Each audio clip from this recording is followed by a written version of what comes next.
Students, हम कोशिकांग पढ़ रहे थे, सेल ऑर्गेनेल्स पढ़ रहे थे। आज हम एंडोप्लाज्मिक रेक्टिकुलम अंतःप्रद्रवी जालिका का अध्ययन करेंगे। अंतःप्रद्रवी जालिका है, ये एक जालक के रूप में होती है और ये प्लाज्मा कला से लेकर केंद्रक झिल्ली तक कोशिका द्रव में अनियमित रूप से वितरित रहती है। इसकी खोज है ये पोर्टर ने 1945 में की थी।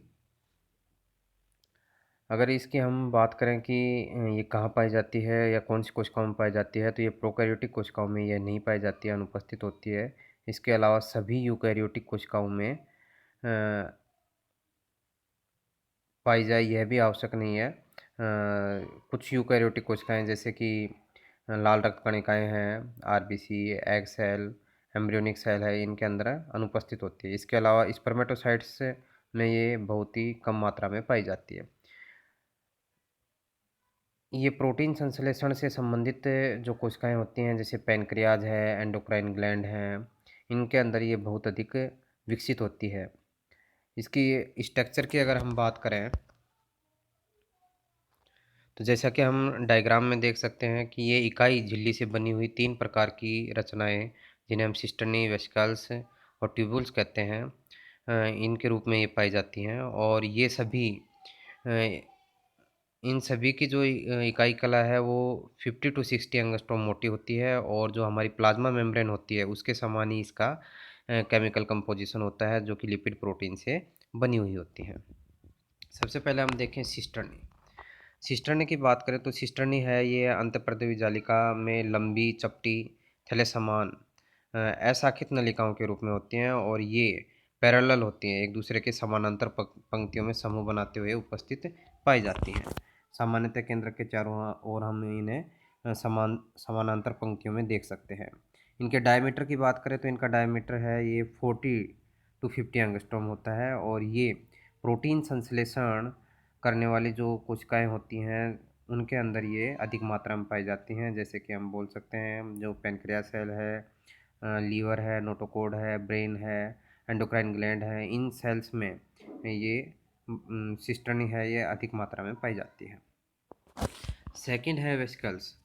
वेसिकल्स की अगर हम बात करें, आशय, ये ओवल और राउंड शेप में होती हैं और ये क्या होती हैं, एकल होती हैं और दूर दूर कोशिका द्रव में फैली हुई होती हैं और प्रोटीन संश्लेषण करने वाली कोशिकाओं में ये अधिक मात्रा में पाई जाती हैं। और लास्ट है ट्यूब्यूल्स। ट्यूब्यूल्स से जिन्हें हम नलिकाएं बोलते हैं, ये संरचना में विभिन्न आकृति की होती है, अनियमित रूप से ये शाखित होती है, जैसा कि हम यहाँ देख सकते हैं, अनियमित रूप से शाखित है। इनका जो डायमीटर है वो 50 टू 100 माइक्रोन होता है। ये स्टीरोइड जैसे हार्मोन, ग्लिसरॉइड, कोलेस्ट्रॉल का संश्लेषण करने वाली कोशिकाओं में ये अधिक मात्रा में पाई जाती हैं। नेक्स्ट है टाइप्स ऑफ एंडोप्लाज्मिक रेक्टिकुलम। अंतःप्रद्रवी जालिका के प्रकार की बात करें तो राइबोसोम्स की कलाओं पे, जो राइबोसोम्स हैं ये एंडोप्लाज्मिक रेक्टिकुलम की कलाओं पे उपस्थिति और इनकी क्रियाशीलता के आधार पर हम एंडोप्लाज्मिक रेक्टिकुलम को 2 भागों में बांट सकते हैं। कुछ एंडोप्लाज्मिक रेक्टिकुलम ऐसी होती हैं जिनके ऊपर राइबोसोम पाए जाते हैं, जबकि कुछ एंडोप्लाज्मिक रेक्टिकुलम ऐसी होती हैं जिनके ऊपर राइबोसोम नहीं पाए जाते हैं।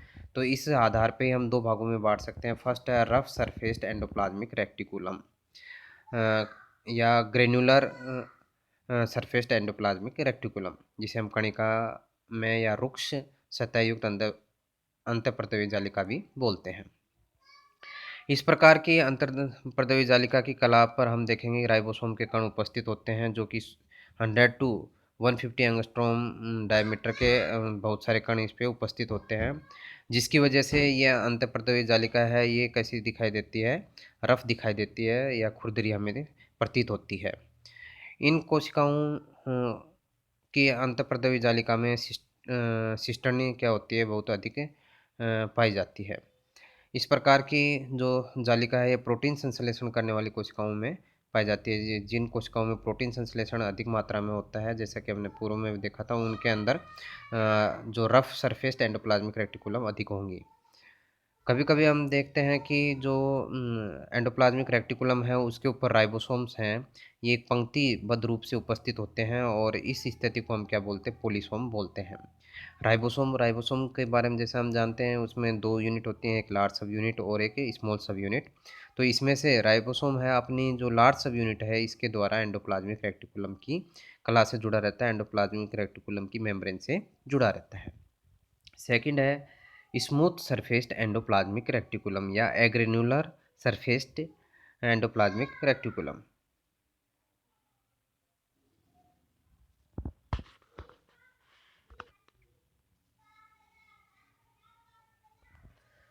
जो अकणिकीय या चिकनी सतह युक्त अंतःपर्दवी जालिकाएं होती हैं, इनके ऊपर राइबोसोम लगे हुए नहीं रहते या राइबोसोम इनकी सतह पर अनुपस्थित होते हैं, इसलिए ये चिकनी सतह युक्त या अकणिकामय प्रकार के हमें दिखाई देती हैं।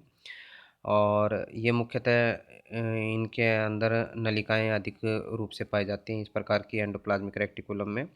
और प्रोटीन संश्लेषण में जो निष्क्रिय कोशिकाएं होती हैं, उनमें ये स्पष्ट रूप से पाई जाती हैं। इसके अलावा हम यूँ भी कह सकते हैं कि यह स्टेरॉयड हार्मोन के का संश्लेषण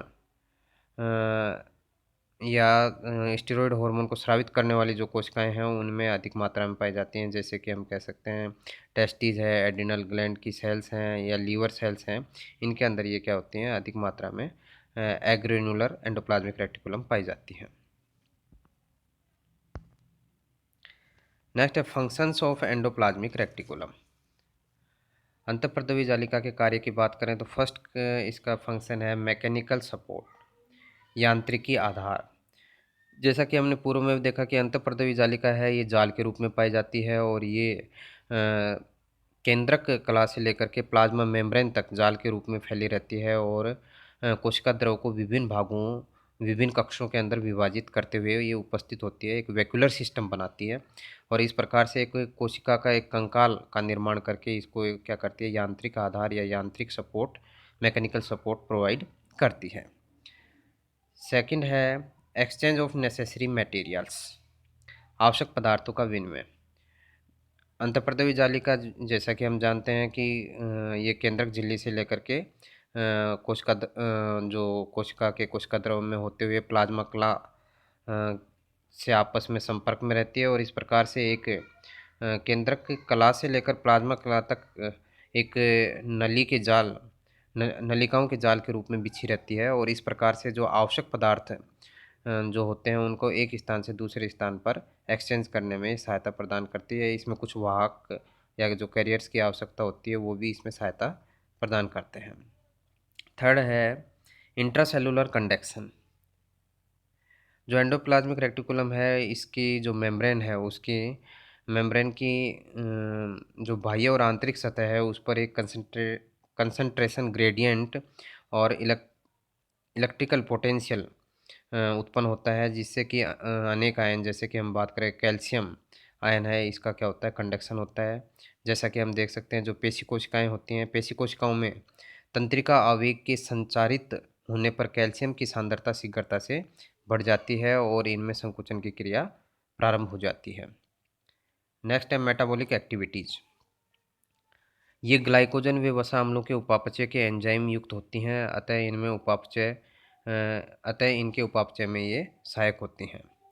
सिंथेटिक एक्टिविटीज, प्रोटीन व वसा के संश्लेषण से संबंधित जो पूर्ण एंजाइम होते हैं वो एंडोप्लाज्मिक रेटिकुलम की जो मेम्ब्रेन होती हैं उनमें पाए जाते हैं और इस प्रकार से ये एंडोप्लाज्मिक रेटिकुलम है प्रोटीन और वसाओं के संश्लेषण का कार्य करती हैं।